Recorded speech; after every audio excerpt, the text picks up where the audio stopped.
नमस्कार, मी रचना विचारालयी आमच्या कार्यक्रमात आपलं मनापासून स्वागत। आजचा विषय खूप वेगळा आहे। आपलाचा विषय आहे जोडीदार निवडताना नेमकं काय करायचं आणि याबद्दल आज आपल्याला मार्गदर्शन करणार आहेत मानसोपचार तज्ञ आदिती आचार्य। मॅम, तुमचं मनापासून स्वागत आजच्या कार्यक्रमात आणि तुम्हाला नवीन वर्षाच्या शुभेच्छा सुद्धा। तुम्हाला पण हार्दिक शुभेच्छा नवीन वर्षाच्या। तुम्हाला आणि तुमच्या सर्व प्रेक्षकांना माझ्याकडून हार्दिक शुभेच्छा। थँक्यू। आपण कार्यक्रमाला सुरुवात करूया, पण आधी थोडं प्रेक्षकांशी बोलूया। आजचा जसा विषय मी सांगितला की जोडीदार निवडताना नेमकं आपल्याला काय करायचंय, त्याबद्दल मानसोपचार तज्ञ आदिती आचार्य तर आपल्याला मार्गदर्शन करणार आहेतच, पण तुमच्याही मनात खूप सारे प्रश्न असतील तर तुम्ही ते आम्हाला अगदी बिनदिक्कतपणे विचारू शकता। तुमच्या ज्या काही समस्या असतील त्या सुद्धा तुम्ही आमच्यापर्यंत पोहोचवू शकता। त्या निश्चितपणे तुम्हाला मार्गदर्शन करतील, पण हे मार्गदर्शन हवंय मग फोनही करायला हवा ना। मग तुम्ही आम्हाला फोन करू शकता। आमचा फोन नंबर आहे 02261112400। आम्ही तुमच्या फोनची वाट बघतोय। आता खरं तर लग्नाचा मोसम सुरू होतो, दिवाळी संपली, तुळशीचं लग्न झालं की जोडीदाराच्या शोधात प्रत्येक जण असतो। काही जण आपले जोडीदार स्वतःच ठरवतात, काही जण आई वडिलांनी निवडलेल्या जोडीदाराशी लग्न करतात। पण सगळ्यात महत्त्वाचा हाच प्रश्न असतो की जोडीदार निवडताना नेमक्या कोणत्या गोष्टी लक्षात घ्यायला हव्यात। बरोबर आहे। कसं असतं की मला असं खूप वाटतं की आपण जोडीदार निवडताना जे खरोखर ज्या गोष्टी बघायला पाहिजेत त्या गोष्टी बघतच नसतो। जे निकष आपण ठरवलेले असतात, हे पाहिजे नोकरी पाहिजे, जे एका प्रकारे बरोबर आहे की स्थावर नोकरी पाहिजे, नंतर घर पाहिजे स्वतःचं, किंवा काय अजून बाकीच्या गोष्टी कल्चरली वगैरे वगैरे सगळ्या बघितल्या जातात। तर आपण खूपदा काय होतं की नुसतं टिकमार्क करतो गोष्टींवर की हे आहे बाबा, चला एवढी उंची आहे, एवढी जाडी आहे, असं आहे, ठीक आहे, टिकमार्क केला, एक टिकमार्क, दुसरा टिकमार्क, ह्या सगळ्या आपण इतक्या मेकॅनिकली गोष्टी करत असतो। आणि लग्न ही अशी गोष्ट आहे मला असं वाटतं की ती नुसती मेकॅनिकली सगळे टिकमार्क्स करून अशी केली जात नाही। त्याच्यामुळे आपला जोडीदार निवडताना एक खूप डेप्थमध्ये या गोष्टीचा विचार केला पाहिजे की नुसत्या बाह्य गोष्टी सोडून खरोखरच आपल्याला मनापासून त्या माणसाबद्दल काय भावना आहेत, आणि मग प्रत्येक मुद्द्यांवर आपलं काय कितपत जमू शकतंय, असे अनेक मुद्दे आहेत ज्याच्याबद्दल आपण बोलूच सविस्तर। पण त्या मुद्द्यांवर लग्नाआधी सविस्तर चर्चा होणं हे खूप आवश्यक आहे। आणि ते सगळं झाल्यानंतर आपण ठरवू शकतो की हा जोडीदार आपल्यासाठी योग्य आहे का नाही। निश्चितपणे आता आपण बघितले की काही जण खूप वर्ष प्रेम करतात, अगदी 10-12 वर्ष प्रेम केल्यानंतर मग जाऊन त्या जोडीदाराशी लग्न करण्या इतपत सुद्धा काही कपल्स आपण खरं तर समाजात पाहतो। नेमकं काय पाहिलं जातं, कारण अर्थातच स्वभावानुसार किंवा जसजशी सामाजिक परिस्थिती बदलत जाते तसं तो पार्टनर हळूहळू बदलत जातो, कुठेतरी डेव्हलप सुद्धा होत जातो, मग माणसाच्या आवडीनिवडी सुद्धा बदलायला लागतात। मग अशा वेळेस काय करायचं? नाही, हे खरं म्हणताय तुम्ही की अनेक वर्ष लोक रिलेशनशिपमध्ये असतात, पण कसं आहे, नुसतं रिलेशनशिपमध्ये असणं आणि एखाद्याशी लग्न करणं ह्या पण थोड्याशा दोन वेगळ्या गोष्टी आहेत। रिलेशनशिपमध्ये आपण जेव्हा असतो तेव्हा फक्त त्या माणसाशी आपला संपर्क असतो, त्याच्या बरोबर ज्या गोष्टी अजून येतात, पॅकेज डील जे येतं, म्हणजे त्याच्या घरातली लोक, नातेवाईक, इतर कुटुंब, बाकीच्या गोष्टी ज्या रिस्पॉन्सिबिलिटीज तुमच्या लग्नाबरोबर चालू होतात, घरातलं सगळं करणं किंवा 24 तास एखाद्या माणसाचा सहवास। बरोबर, आपण जेव्हा रिलेशनशिपमध्ये असतो तेव्हा तुम्ही काय 1-2 तास भेटत असता दिवसातले, फार तर 4 तास, अगदी एकत्र काम करत असाल तरी ऑफिस प्लेसला फक्त। पण 24 तास एखाद्या माणसाबरोबर आपण जेव्हा राहतो तेव्हा त्या माणसाच्या स्वभावातले खाचखळगे, कधी तो कसा रिॲक्ट होतो, हे आपल्याला जास्त अनुभवायला मिळतं। त्याच्यामुळे या दोन अत्यंत वेगळ्या गोष्टी आहेत, नुसतं रिलेशनशिपमध्ये असणं आणि लग्न करणं। तर आपण जेव्हा एखाद्या रिलेशनशिपमध्ये असतो तेव्हा आपण ह्या दृष्टीनेच त्याच्याकडे बघायला पाहिजे की लग्नानंतर ह्या इक्वेशनमध्ये बदल होणार आहे। बरोबर, जर आपण तीच अपेक्षा करून लग्न केलं तर थोडासा गोंधळ होऊ शकतो। कारण लग्नाआधी खूप आणाभाका घेतल्या जातात, खूप वचनं दिली जातात, आश्वासनं दिली जातात, पण नंतर खरंच त्याची पूर्तता होते का हे सुद्धा पाहणं खूप जास्त गरजेचं आहे। आणि सगळ्यात महत्त्वाचं वास्तविक अपेक्षा ठेवणं। एक्झॅक्टली, अवास्तव अपेक्षा जर तुम्ही ठेवल्या की जसं तुम्ही आधी जगत होतात तसंच लग्नानंतर सगळं चालू राहील तर तसं होतच नाही। बरोबर, आणि सगळ्यात महत्त्वाचं आधी ज्या माणसाला आपण बेअर करतो त्याला नंतर सुद्धा बेअर करता आलं पाहिजे। एक फोन घेऊया पटकन। नागपूरहून आनंद बोलतात, आपल्याशी बोला, प्रश्न विचारा।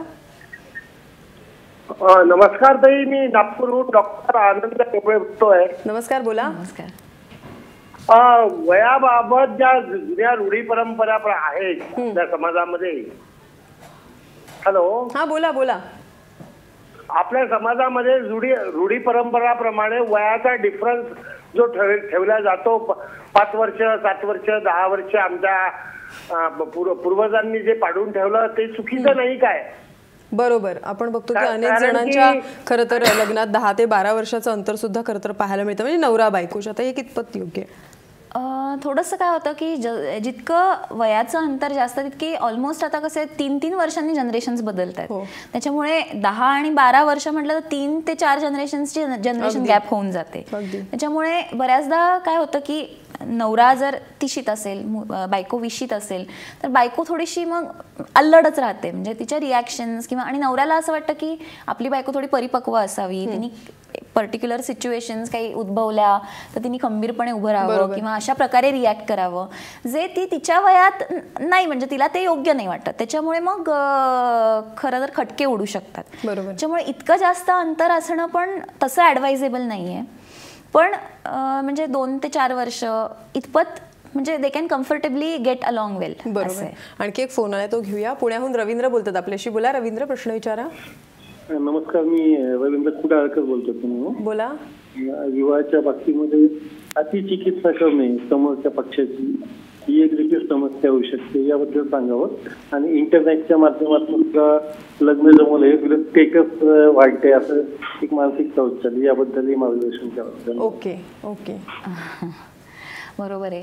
त्यांनी जो पहिला प्रश्न म्हटला की हे बऱ्याचदा असं बघण्यात आलंय की लोक 25-26 बघायला लागतात मुलं मुली, आणि खूप जास्त चिकित्सा म्हणजे कसं असतं, सुरुवातीला आपण जेव्हा बघतो तेव्हा हे असंच पाहिजे, मग इंजिनियरच पाहिजे, मग गोरीच पाहिजे किंवा गोराच पाहिजे, किंवा इतकाच पगार पाहिजे, असंच घर पाहिजे, मग असे खूप अटी असतात.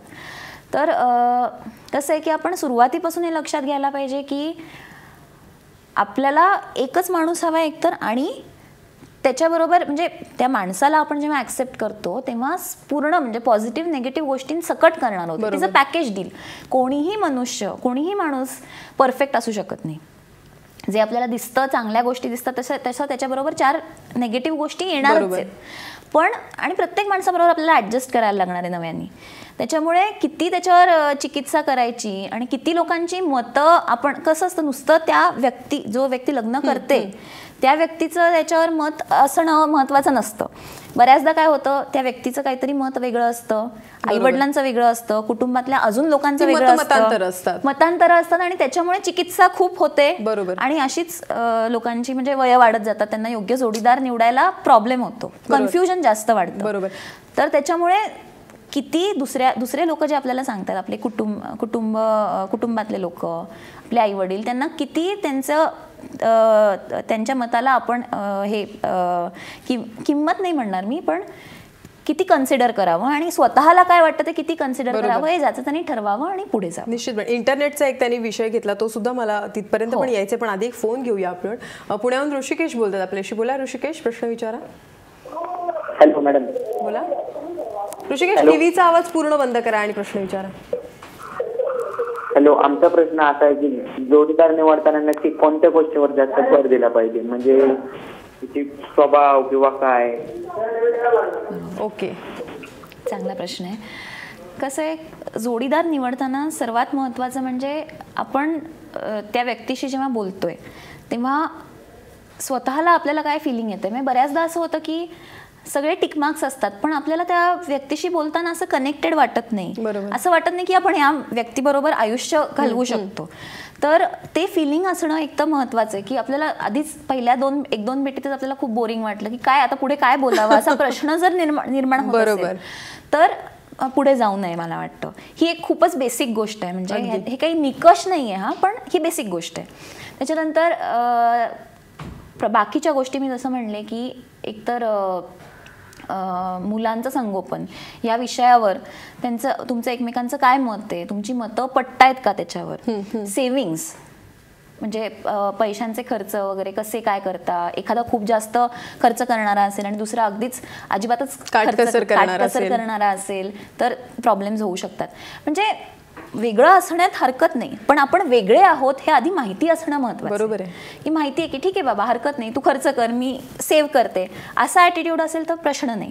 पण नाही मग तेव्हा तू आधी सांगितलं नव्हतंस असं नंतर व्हायला नको. त्याच्यामुळे पैशांच्या बाबतीत, मुलांच्या संगोपनाच्या बाबतीत एकत्र राहायचं का, जॉईंट फॅमिलीमध्ये राहायचं का न्यूक्लिअर फॅमिलीमध्ये राहायचं, बरोबर, कशा प्रकारे राहायचं, काय आपली लाईफस्टाईल जीवनशैली कशी असणार आहे, ह्या सगळ्या गोष्टी डिस्कस करणं महत्त्वाचं आहे. त्याचबरोबर स्वभाव आता प्रत्येकाचा स्वभाव असतो, त्याला काही बदलू शकत नाही आपण फारसं, पण फ्लेक्सिबिलिटी किती, लवचिकता किती आहे स्वभावात, बरोबर, हे थोडंसं आपल्याला 100% असे साधी काहीच करता येत नाही. लग्नानंतर अजून गोष्टी उलगडतात, पण जितकं शक्य आहे तितकं आधी की कितपत लवचिक आहे, आपण एखादी गोष्ट सांगितली तर कितपत ऐकण्याचा स्वभाव आहे, हे जाणून घेणं महत्त्वाचं. निश्चितपणे स्वभावाला जितकं महत्व आहे तितकं मला वाटतं की दुसऱ्या कुठल्या गोष्टीला पण कसं द्यावं ह्याचं मला वाटतं एक प्राधान्यक्रम सुद्धा ठरवणं जास्त गरजेचं आहे. त्यावर सुद्धा आपण येऊया, पण त्याआधी पुन्हा एकदा फोन घेऊया. सायनहून जयराम बोलतात आपल्याशी. बोला जयराम, प्रश्न विचारा. हॅलो, बोला. हा, पाहुण्यांचं स्वागत. नमस्कार. नमस्कार मॅडम, मला असं विचारायचं होतं की हॅलो, आवाज येतोय माझा? हो, तुमचा आवाज येतोय, बोला जयराम. मला असं विचारायचं होतं की एखाद्या पुरुषाने समजा लग्न जर केलं जर असेल कायद्याने, तरी तो दुसऱ्या स्त्रीशी लिव्ह आणि रिलेशनशिप मध्ये राहू शकतो का, किंवा त्यामध्ये कायद्याच्या काय अडचणी आहेत, किंवा कायद्याने तुम्ही काय मार्गदर्शन करू शकाल, तेवढं मला विचारायचं होतं. खरं तर जयराम, आजचा आपला पूर्ण विषय वेगळा आहे की जोडीदार निवडताना नेमकं आपल्याला काय करायचं हा विषय आहे, पण तुम्ही खरं तर या प्रश्नाच्या माध्यमातून एक वेगळा विषय आज आमच्या पुढे ठेवलाय. मला वाटतं या विषयाचा वेगळा आपण विचार करायला हरकत नाहीये. इतर ही जी चर्चा आहे ती आपण अशीच खरं तर पुढे सुरू ठेवूया, पण त्याआधी घेऊया एक छोटासा ब्रेक.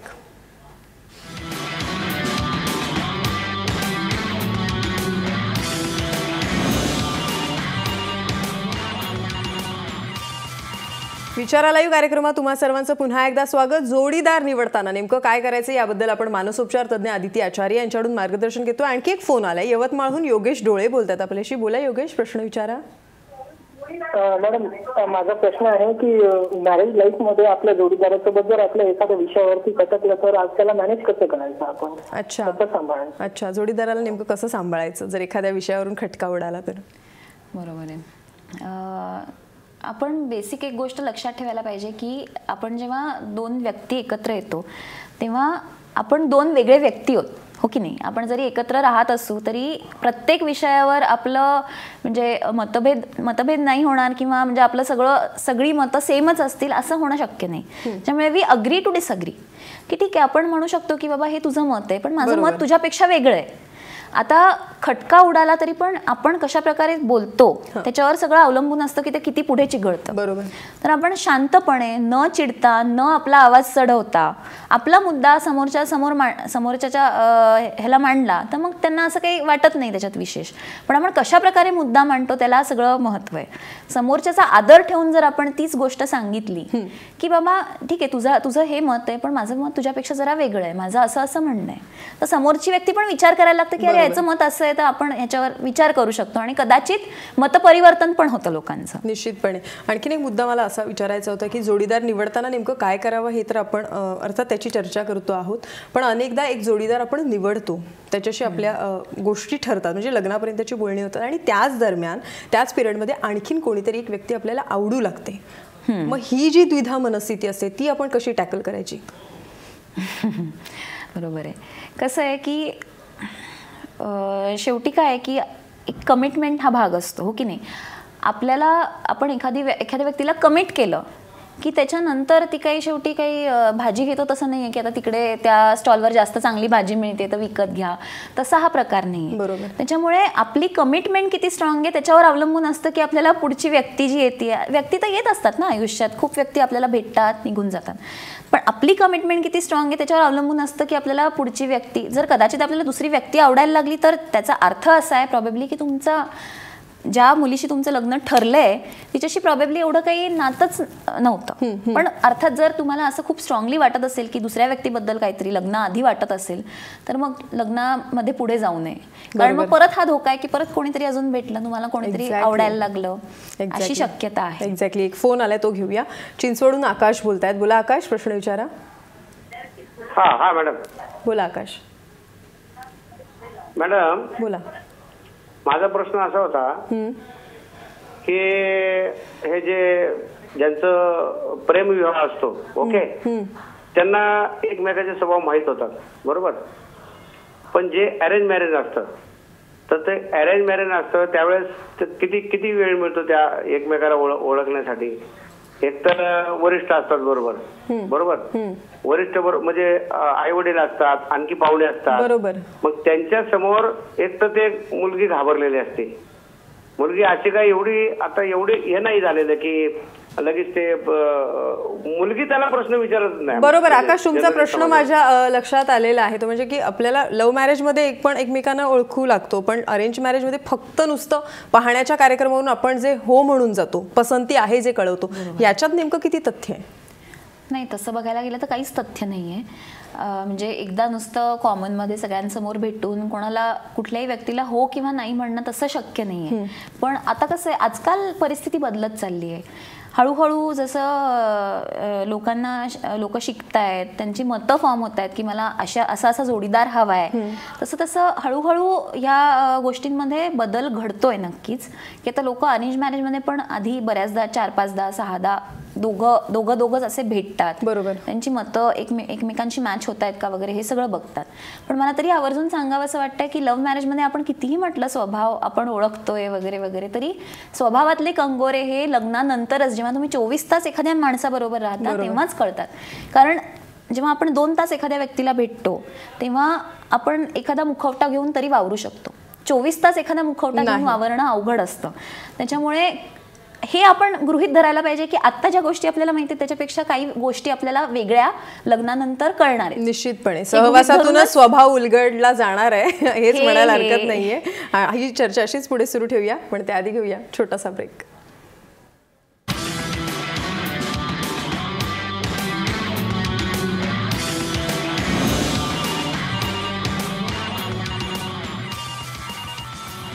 विचारा लाईव्ह कार्यक्रमात तुम्हा सर्वांचं पुन्हा एकदा स्वागत. मॅम, आपण जसं म्हणतोय की जोडीदार निवडताना नेमकं काय करायला हवं, आपण स्वभाव बघतो आहोत, अर्थात पैसा, प्रसिद्धी, शिक्षण या सगळ्या गोष्टी ओघाने येतातच. पण हल्ली एक असं फॅड जाणवलं ते म्हणजे की इंटरनेटवरून आपला पार्टनर निवडायचा. याच्यात किती धोके आहेत?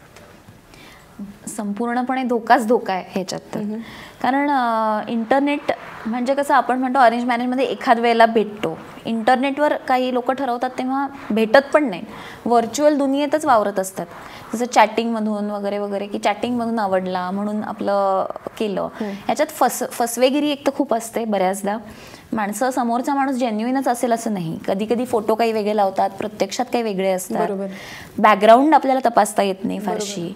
जे काही पद्धती ज्या पूर्वापार चालत आल्यात की जशा ओळखीतून वगैरे लग्न करायचे, त्याच्यात धोके थोडेसे कमी व्हायचे. कारण असं की आपण 4 लोकांकडे चौकशी करतो की बाबा लोक कशी आहेत, कुटुंब कसं आहे, फॅमिली कशी आहे वगैरे, या गोष्टी, मुलगा कसा आहे, ही इथपर्यंत माहिती मिळू शकते. पण इंटरनेटवर कसं आहे, सगळंच व्हर्च्युअल. त्याचे 4 मित्र असतील फेसबुकवरचे, ते पण कोणी पाहिलेत, कोणालाच माहिती नाही त्याच्याबद्दल, काही कॉमन लिंक नाही. आणि अशा ह्याच्यात लग्न ठरवणं हे पूर्णपणे धोक्याचं आहे. म्हणजे कधी कधी पैशांसाठी लोक फसली जातात, कधी कधी अजून कुठल्या दुसऱ्या गोष्टींसाठी फसली जातात, आणि खूप वाईट प्रकार चाललेले आहेत सध्या. त्याच्यामुळे नुसतं इंटरनेटवर विसंबून राहणं हे अत्यंत धोकादायक. बरोबर. एक फोन आलाय, तो घेऊया. संदीप बोलतात पुण्यातून. बोला संदीप, प्रश्न विचारा. हॅलो, नमस्कार संदीप, बोला. हॅलो, हा बोला संदीप, तुमचा आवाज येतोय, बोला. अहो मी ते मला सांगितलं मला.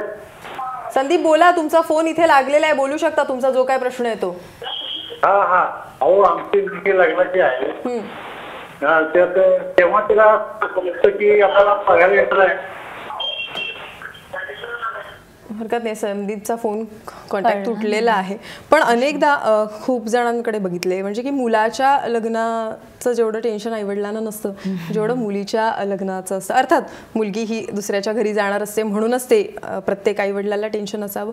अशा वेळेस त्या आईवडिलांचं टेन्शन रिलीफ करण्यासाठी काय करायला हवं? कारण अर्थात जोडीदार निवडताना जरी आपला विषय असला तरी आईवडिलांसाठी सुद्धा तो तितकाच महत्त्वाचा आहे. बरोबर आहे. मुलींच्या बाबतीत 2 गोष्टी असतात. एक तर पहिली गोष्ट अशी असते, तू म्हणलीस तसं की त्या दुसऱ्या घरी जाणार असतात, त्याच्यामुळे ते घर व्यवस्थित पाहिजे, माणसं व्यवस्थित पाहिजे, त्यांनी तिला व्यवस्थित ठेवलं पाहिजे, जास्त कल्चरल फरक नको दोन्ही कुटुंबांमध्ये, जेणेकरून तिला ॲडजस्टमेंटला प्रॉब्लेम यायला नको. ह्या सगळ्या गोष्टी आईवडिलांच्या मनात असतातच. त्याचबरोबर थोडंसं आपल्या समाजात असं आहे की मुलींच्या लग्नाच्या बाबतीत थोडीशी वयोमर्यादा असं पण वाटत असतं आईवडिलांना की आता वय वाढतंय, मग तशी मुलं कमी होतात, चांगली मुलं कमी होत आहेत, कशी मिळतील वगैरे, थोडी मुलगी मोठी झाली की अजून मुलं मिळणं अवघड होतं वगैरे, अशा प्रकारची सगळी टेन्शन्स असतात. पण मला असं वाटतं की हळूहळू जसं जग बदलत चाललंय, जागतिकीकरणाकडे आपण चाललोय, तसं तसं हळूहळू मुलींची पण आता वय अगदीच कोणी 22-23ला लग्न करत नाही. प्रत्येकांना आपली आपली करिअर्स असतात. तुमची मुलगी नुसतं लग्न करण्यासाठी जन्मलेली नाहीये, हे मी आवर्जून प्रत्येक आईवडिलांना सांगते. तुमच्या मुलीला चांगलं शिक्षण देणं, तिला पायावर तिच्या उभं करणं, तिचं चांगलं करिअर डेव्हलप केल्यानंतर ती तिचं लग्न करू शकते. तर नुसतं लग्न जमत नाही म्हणून काय सगळं हातपाय गाळून बसायची अजिबात गरज नाहीये. लग्न जेव्हा योग असतो तेव्हाच होतं. उगाच त्याच्यासाठी खूप जास्त डेस्परेट होऊन काहीतरी ठीक आहे आता हा मिळतो याच्याशी करून टाक असं करण्यातही अर्थ नाही. बरोबर. तर योग्य वेळ आली की सगळ्या गोष्टी होतात. आपल्या मुलीमध्ये ज्या चांगल्या गोष्टी आहेत, तिचं करिअर, ह्या गोष्टींकडे पण तुम्ही बघा आणि पुढे जा. आता हे तर आईवडिलांना आपण सांगितलं किंवा पालकांना सांगितलं, आता जे मुलं आणि मुली आहेत जे आपला जोडीदार निवडतायत त्यांच्यासाठी काय? त्यांच्यासाठी मी एवढंच सांगेन की डोळसपणे निर्णय घ्या. हा निर्णय आयुष्यभराचा निर्णय आहे आणि खूप महत्त्वाचा निर्णय आहे आपल्या आयुष्यातला, की जो पूर्ण आपलं आयुष्य बनवू शकतो किंवा बिघडवू शकतो. बरोबर. आणि त्याच्यामुळे आपल्याला एकदम डोळसपणे घ्यायचं आहे, सगळ्या गोष्टी विचारात घेऊन घ्यायचं आहे. नुसतंच टिकमात पण करू नका, अतिचिकित्सा पण करू नका, सगळ्याचा योग्य समतोल साधून बरोबर आपण आधी सगळे विषय पार्टनरशी डिस्कस केल्यानंतर तो निर्णय घ्या. निश्चितपणे सगळ्या गोष्टींचा योग्य तो समन्वय साधला की मग तुम्हाला हवा तसं जोडीदार तुम्ही निवडू शकता. आणि ते स्वातंत्र्य अर्थातच प्रत्येकाला आहे. तुम्ही इथे आलात आणि जोडीदार नेमका कसा निवडावा याबद्दल आम्हाला एवढं छान मार्गदर्शन केलं, त्याबद्दल खरंच धन्यवाद. विचारा लाईव्ह मध्ये आपल्याला पुन्हा भेटायचं आहे नव्या विषयासह, नव्या पाहुण्यांसोबत. पण सध्या इथेच थांबूया. नमस्कार.